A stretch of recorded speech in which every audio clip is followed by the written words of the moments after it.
আমি গণমাধ্যম ভালোভাবে উপস্থাপন করবেন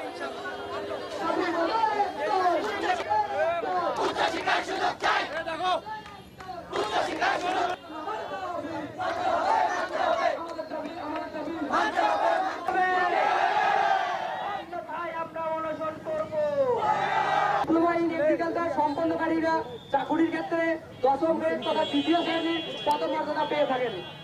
এরপর সম্পন্নকারী অনেক মেধাবী বিভিন্ন কারণে উচ্চ শিক্ষা হতে বাদ পড়ে যান, কারণ সরকারিভাবে আমাদের কৃষি সেক্টরে কোনো উচ্চ শিক্ষার বিএসসি করার সুযোগ নাই। বেসরকারি ভাবে আছে, কিন্তু খরচ তুলনামূলক ভাবে অনেক বেশি।